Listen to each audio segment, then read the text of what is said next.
I am advocate. My topic is false FIR.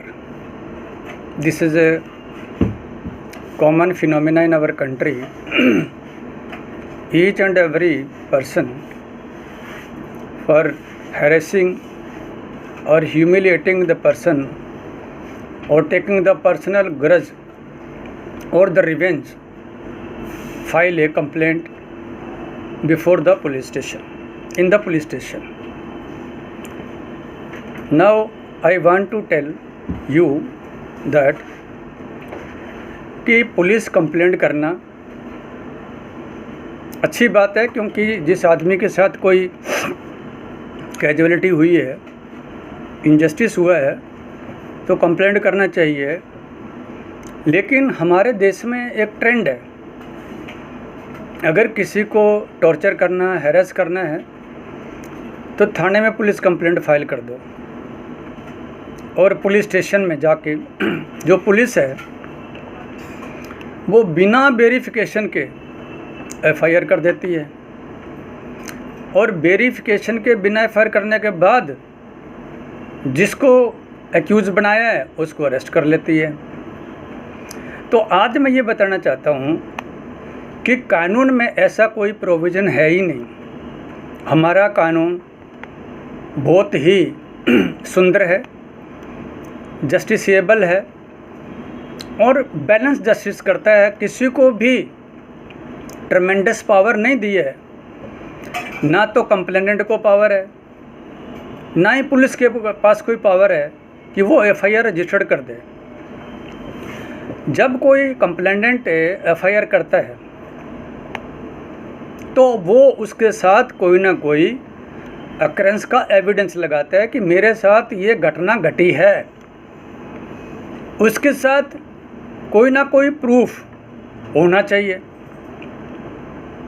अगर बिना proof के एक प्लेन पेपर पे एप्लीकेशन दे देता है तो वो कंप्लेंट पुलिस को ले लेनी चाहिए, लेकिन लेने के बाद पुलिस की ड्यूटी बनती है कि जो जो उसमें लिखा है उसके ऊपर वो इन्वेस्टिगेशन करे और उसकी ऑथेंटिसिटी को चेक करे कि जो एलिगेशन कंप्लेंट में लिखे हैं क्या वो ठीक है या गलत है, उसका कोई प्रूफ है क्या।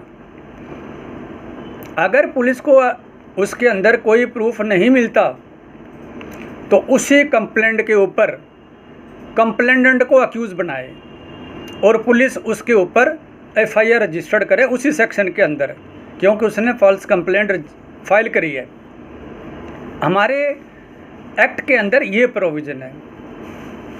और ऑनरेबल सुप्रीम कोर्ट में ये मामला कई बार आया है कि भाई हमारे देश के अंदर फॉल्स कंप्लेंट जेन्युइन से ज़्यादा है। इसका कारण यही है कि यहाँ पे ना तो पुलिस एक्शन लेती और कंप्लेनेंट को फ्री हैंड कर दिया। कुछ लोग जेन्युइन है, उनकी पुलिस FIR करती नहीं, और जो जेन्युइन नहीं है उनकी कर देती है। तो इसका रीज़न खुद कंप्लेंट ही बोलती है, क्योंकि एक कॉमन मैक्सिम है, race Ipsa लिक्वेटर। What means that कि जो स्टोरी है वो खुद बोलती है, उसको किसी एविडेंस की ज़रूरत नहीं पड़ती है। दूसरी बात, अगर पुलिस ने वेरिफिकेशन बिना किए FIR रजिस्टर्ड कर दी और पता लगा कि ऐसा कुछ हुआ ही नहीं, तो वो पुलिस भी उसके ऊपर भी FIR रजिस्टर्ड हो जाएगी। उसको तो सज़ा उससे कंप्लेनेंट से ज़्यादा मिलेगी। अब देखा जाए तो कानून के अंदर ये क्रिस्टल क्लियर प्रोविज़न है कि इस कॉन्टेक्स्ट में जिसके खिलाफ कंप्लेंट करी थी वो तो बच जाएगा, लेकिन जिसने करी वो जेल में जाएगा, और जिसने FIR रजिस्टर्ड करी वो भी जेल में जाएगा। इसलिए मेरा भारतवासियों को यही कहना है कि आप इस बात को ध्यान में रखें कि ऐसा डरने की ज़रूरत नहीं है कि FIR हो गया तो हुआ हो गया।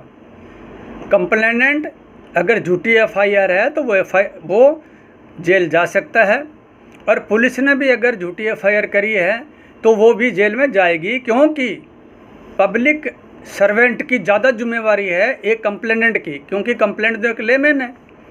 अगर मान लो उसने कर भी दी तो पब्लिक सर्वेंट की एक ड्यूटी है, रिस्पॉन्सिबिलिटी है कि वो पहले चेक करे कि इसकी ऑथेंटिसिटी है या नहीं है।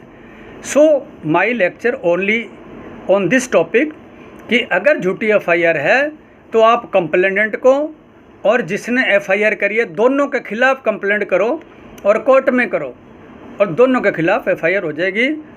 ये मेरा आज का कहना है। अगर मेरी वीडियो अच्छी लगे तो लाइक करना, और कोई कमी है तो मुझे बताना, और इसके अंदर कोई अलग से क्लेरिफिकेशन चाहिए तो आप मुझे मैसेज करना, या जो भी प्रोविज़न है आप अप्लाई करना, मैं आप उसको जवाब दूंगा। Thank you.